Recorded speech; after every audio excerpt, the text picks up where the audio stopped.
Hi, this is Anne with Fiber Designs by Anne, and this is a Sunflower Art Quilt Part 5, finishing the center and the binding.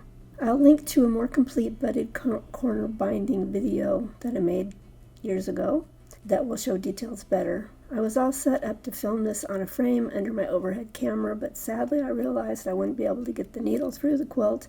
I relocated to my desk. Unfortunately, that didn't make very good filming or viewing. So I'll show you some of the center stitching on the quilt, and then I'll demo the stitching more clearly in a hoop. I'll talk a little bit about some of the things I learned while I was stitching on the quilt. I'm going to start with couching. I started with a darker yarn where the lighter yarn coil ended. Because I can't go through all the layers to the back, and I don't really want to because I don't want the stitches on the back, I'll be stitching on the surface with a knot on the top that I'll just sort of hide. So I make a loop, put the yarn through it, and just wrap some stitches around this to begin. Had to use some tweezers to help pull the needle, but as I stitched I did figure out turning the needle about 360 degrees made it much easier to pull through. A thimble would have helped, but my favorite thimble isn't fitting my finger anymore. It's too big.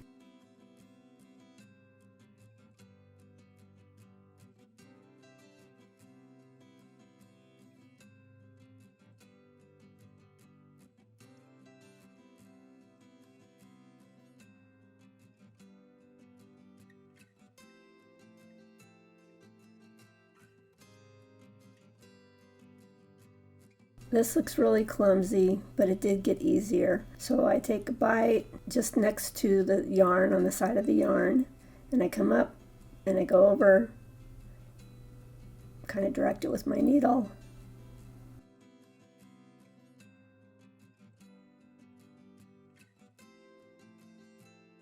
Take another bite. Pull it so that the yarn is snug together. And I figured out if I did it really close to the lighter yarn, it got easier to, there's not as many thicknesses there, so the needle went through easier.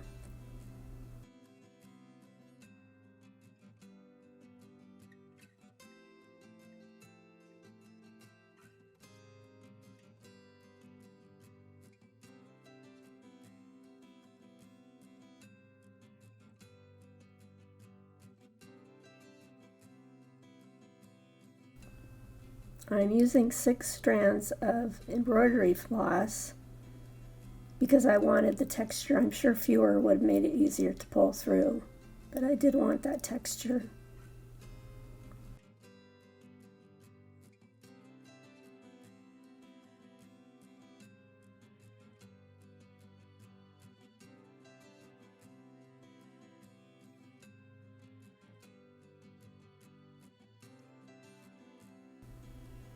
Oops, unintentional blanket stitch.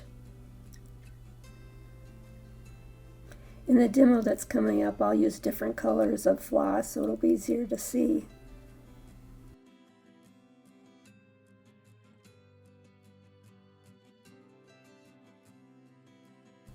I'm not going to have you watch any more of this. It looks a little bit of a struggle. It really got easier as I went. So to get to the other end, I'm going to lay the darker yarn on top of itself,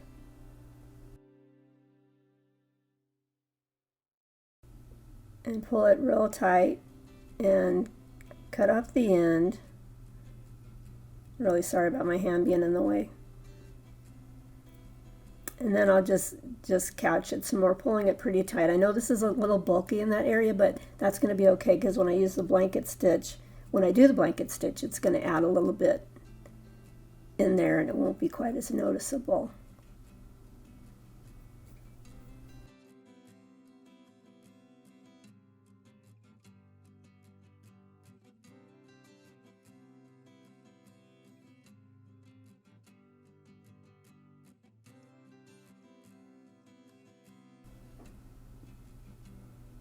Then I'm going to use that thread and I'm going to go ahead and start with the blanket stitch, and I'm just going to show you a little bit here, and then I'll have a better look for you to see the center stitches on the demo coming up in a minute here. But with the couching, my stitches would, if we could see the back, the stitches would be on either side of the darker yarn. And with the blanket stitch, I'm going the opposite direction. I'm going underneath the yarn.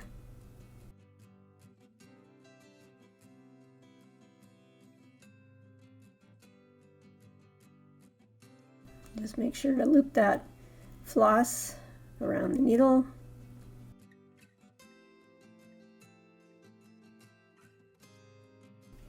So here's the better look. I'm using the same yarn, but I've got different color floss, but I'm still using the 6 strands of floss. And because it's in a hoop, I can go up and down, so that of course is going to be easier, but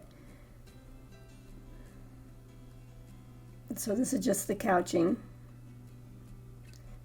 So I'm coming up on the same side that I went down, which will leave me the straight lines on the back.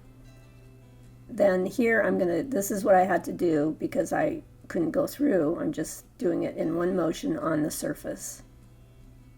So that's what I had to do on the quilt. And I'm spacing them as even as I can get them.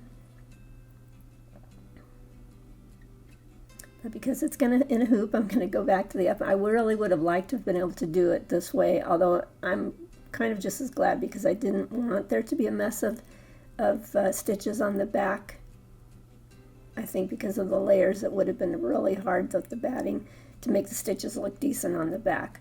So it was fine to do it this way.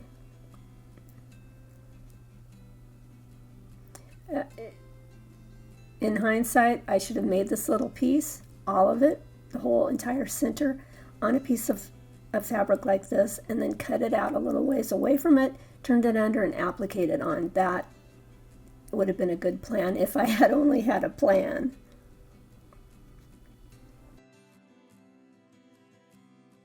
Now the blanket stitch. You just imagine that the couching would be all the way around, of course. Then I'm just making a couple tack stitches there. Any knot you have would be hidden under the couched yarn.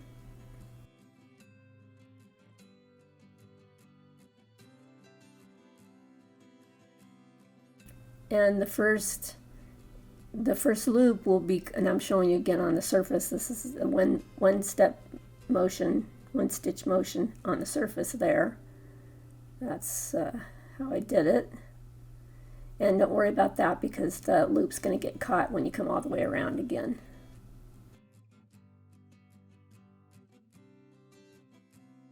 So I'm just going in between the darker blue, the couching stitches, to make it somewhat regular.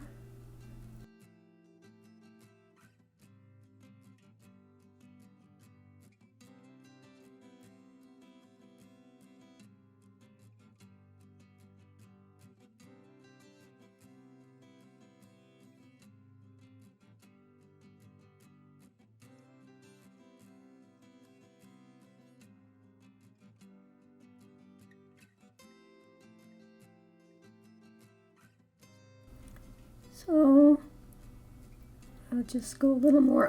I'm trying to get that top edge of the blanket stitch nice and snug up against this couched yarn, and that of course will be on the edge of the lighter yarn.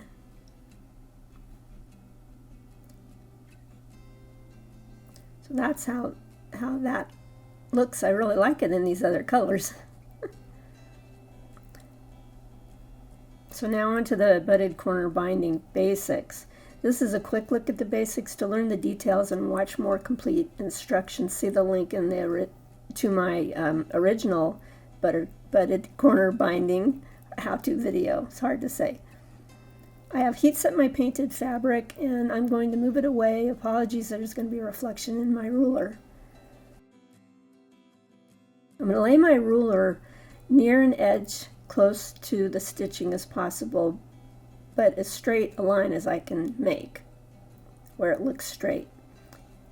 And while looking at it, I'm going to look at the sides of the ruler and the grids and see that the sides are pretty straight too, just because of the stitching that I did when I started out. And I'm going to take my rotary cutter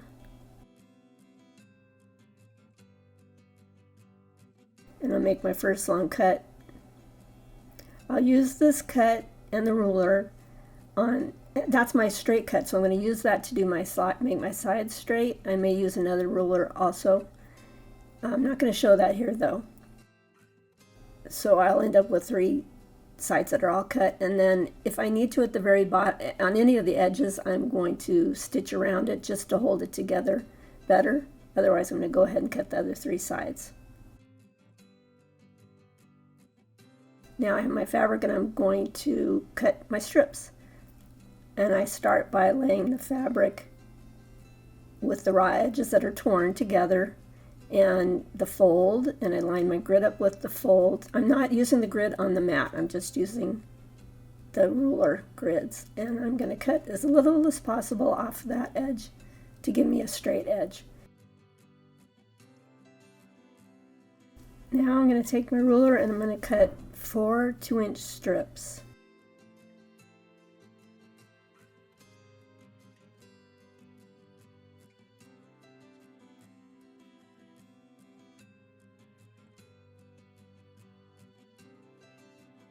I like to take the strips and cut the one end of them even, so that when I go to do this next step, which is folding them in half, it will be easier to start for me. And I will do this on a ironing surface, not on my mat. I'll fold it in half, give it a good press the whole length of the strip. Something I wanted to mention, if you go watch my video, you will learn this, my butted corner binding video. I'm going to put the sides on first, and then I'm going to put the longer sides on, the top and the bottom actually. That may not be the longer side. I will always do the top and the bottom last.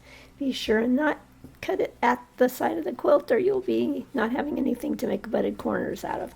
But something else I wanted to mention here, because this fabric, some of the strips have a dark side and a light side, I can decide if I put it on like this, there's going to be a dark edge against the white on the quilt. But if I put it on, and that might be the way I want it.